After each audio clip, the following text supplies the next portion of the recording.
Hello दोस्तों, आप सबका हमारे YouTube चैनल लॉ ओरिएंटेशन में हार्दिक स्वागत है। आज हम हमारे भारत के संविधान 1950 के मोस्ट इम्पोर्टेंट टॉपिक प्रियम्बल को रीड करेंगे। यह हमारे लॉ से रिगार्डिंग और ऑल कॉम्पिटिटिव एग्जाम के लिए बहुत इंपॉर्टेंट टॉपिक है। यहाँ से बहुत से क्वेश्चंस बनते हैं और हमारे प्रत्येक भारत के नागरिक का ये कर्तव्य होता है कि वह हमारे प्रियम्बल से परिचित हो। प्रियम्बल में जो ये हाईलाइट वर्ड्स हैं जैसे संप्रभु, प्रभुत्व, संपन्न, समाजवादी, पंथ निरपेक्ष, लोकतंत्रात्मक, गणराज्य, स्वतंत्रता, न्याय, क्षमता, राष्ट्र की एकता, अखंडता, बंधुता, इन सबको आज हम डिटेल से कवर करने की कोशिश करेंगे।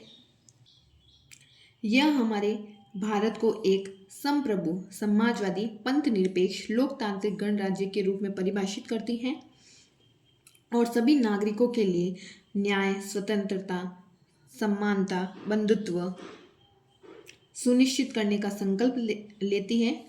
और जो हमारा प्रियम्बल है वो संविधान की व्याख्या के लिए एक मार्गदर्शक के रूप में कार्य करता है और संविधान के मूलभूत तत्वों को प्रस्तुत करता है। ओवरऑल यह संविधान का एक सबसे महत्वपूर्ण हिस्सा है जो संविधान की व्याख्या के लिए एक रोड मैप प्रदान करती है। यह जो हमारे भारत के नागरिकों हैं उनके अधिकारों, उनके जो कर्तव्य है उनके बारे में उनको शिक्षित करने का कार्य करता है। यह सरकार और जनता को संविधान के लक्ष्य को प्राप्त करने के लिए प्रेरित करती है। और इसी के साथ हमारे प्रियम्बल को हमारी जो संविधान सभा है उसके द्वारा 26 नवंबर 1949 को अपनाया गया तथा 26 जनवरी 1950 में हमारा प्रियम्बल प्रभावी रूप में आ गया था। प्रियम्बल प्रियम्बल लाने का विचार सर्वप्रथम जवाहरलाल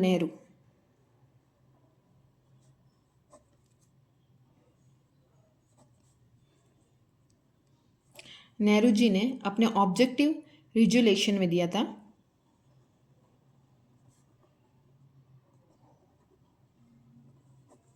बाईस जनवरी 1947 में। जो हमारा प्रियम्बल और ऑब्जेक्टिव रिजोल्यूशन है दोनों ही कागज के टुकड़े हैं जो हमारे कॉन्स्टिट्यूशंस के बारे में बताते हैं। ये दोनों ही हमारे संविधान के बारे में बताते हैं। इसको हम एक एग्जाम्पल से समझने की कोशिश करते हैं। प्रियम्बल को मान लीजिए ये कोई होटल है। इस होटल में एक्स नाम की एक महिला है जो रिसेप्शन पर काम करती है। वहाँ पर एक वाई नाम का बॉय लड़का आता है और इन्फॉर्मेशन लेता है होटल से रिगार्डिंग।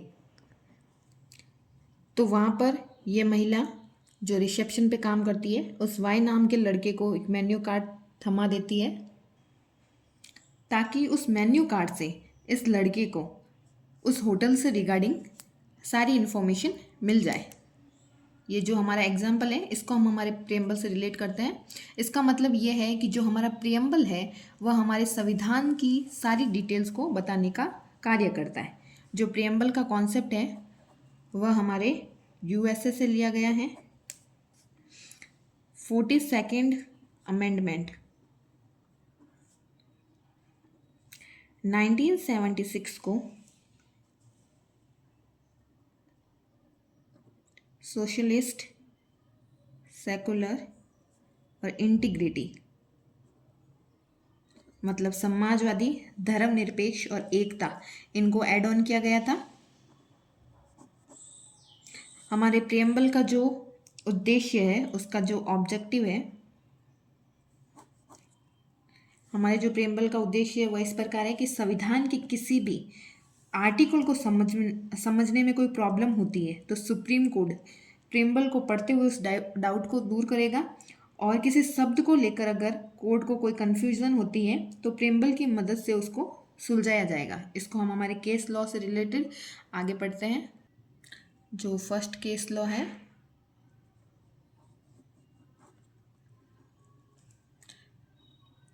A.K. गोपालन वाला वर्सेस स्टेट ऑफ मद्रास 1950। इसमें हमारे सुप्रीम कोर्ट ने कहा कि जो प्रियम्बल है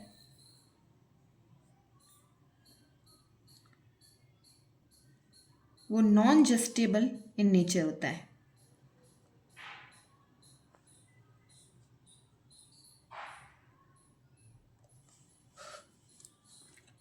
मतलब यह एक तरह का डॉक्यूमेंट होता है, लॉ नहीं होता है। जो सेकंड केस आया था, जो सेकंड केस है वह है बेरूबारी केस, जो 1916 में आया था। इसके तहत बोला है कि जो हमारा प्रियम्बल है वह is not a part of constitutions, वो हमारे संविधान का पार्ट नहीं है। इसी प्रकार जो थर्ड केस लॉ है वो केशवानंद भारती का है,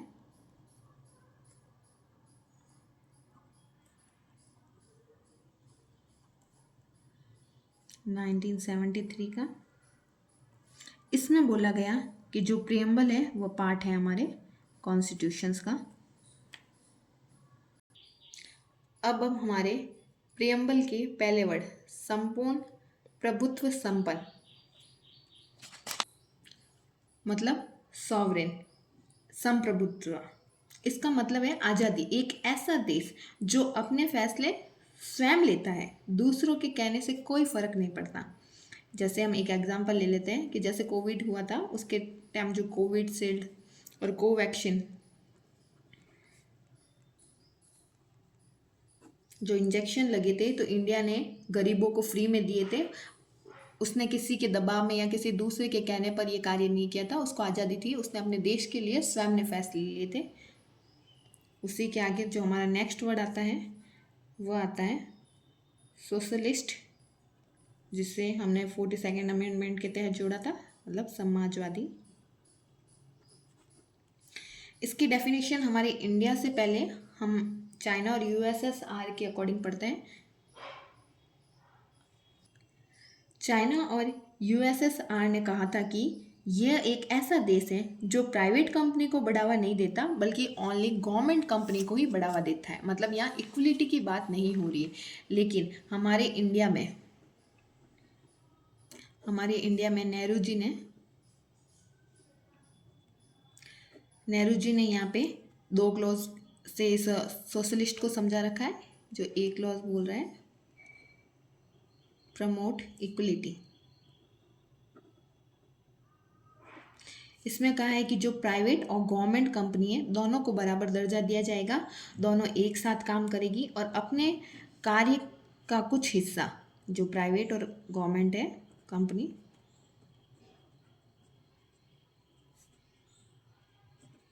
ये अपने काम का कुछ परसेंटेज गरीबों को देंगे ताकि उनका विकास हो सके। इसका जो बी क्लॉज है वो इक्वल अपॉर्चुनिटी की बात करता है।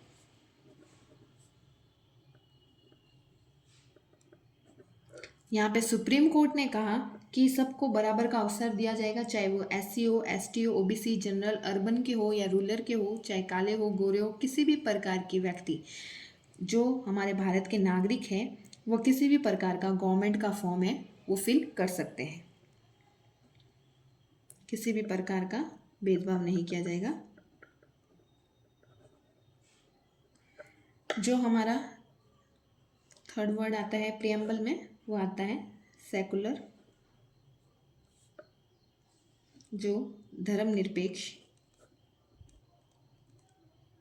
की बात करता है।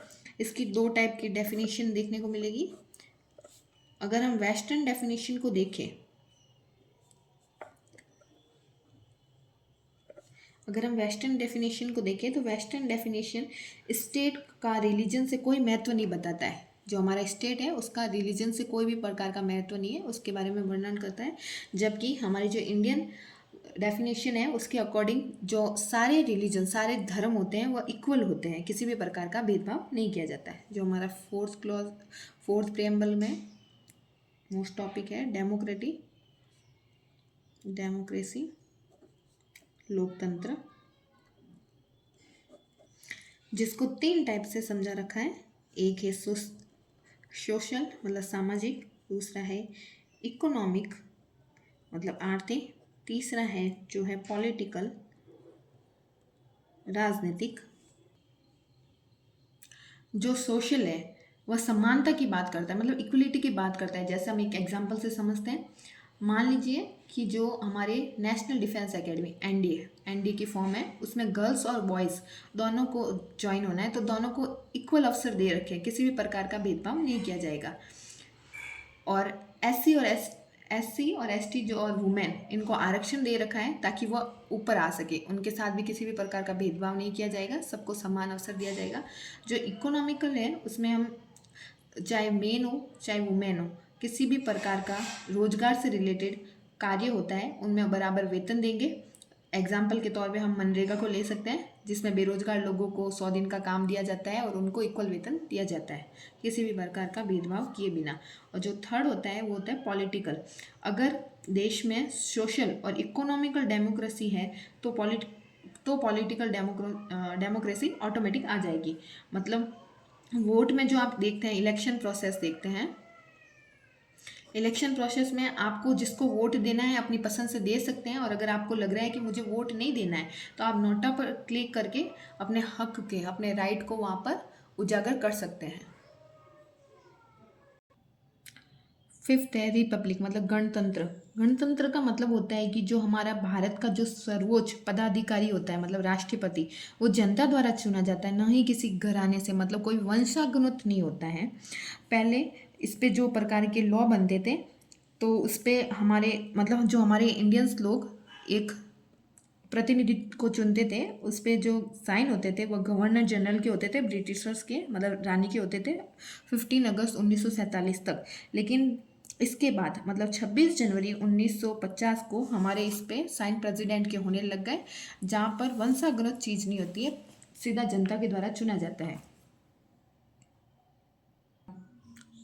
जो सिक्स्थ है वो लिबर्टी से रिलेटेड है, सॉरी जो सिक्स्थ, ये सेवन्थ है।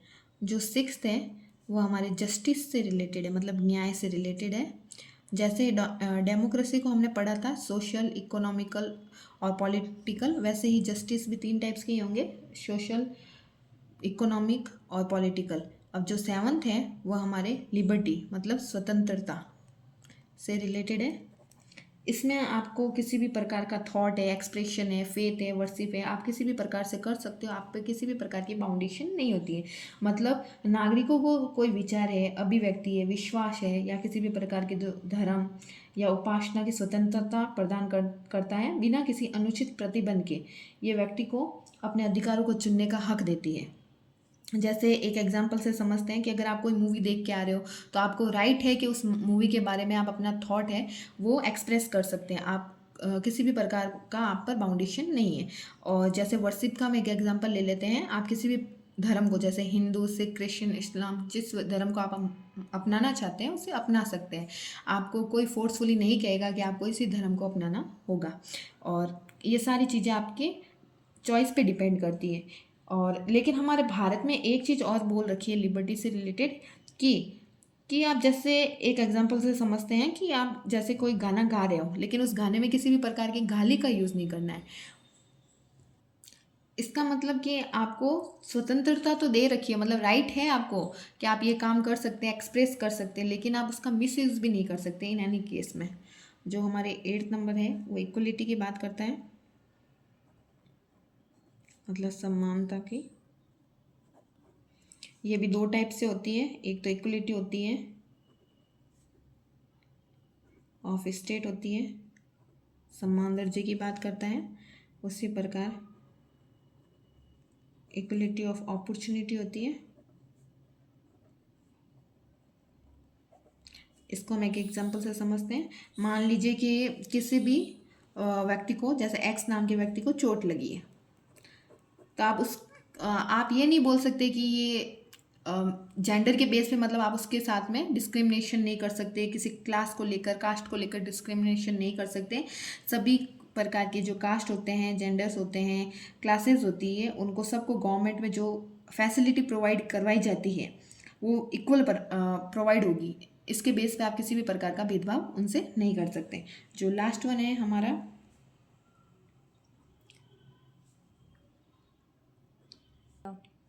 फ्रेटर्निटी, लास्ट है जो बंधुत्व की बात करता है। ये सबको भाईचारा, सबको सम्मान इज्जत देने की बात करता है।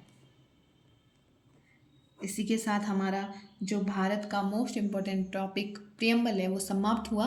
इससे रिलेटेड आपके कोई डाउट हो तो आप हमसे संपर्क कर सकते हैं। अगर आपको हमारा वीडियो अच्छा लगा तो लाइक, शेयर और सब्सक्राइब जरूर कीजिएगा। Thanks for watching.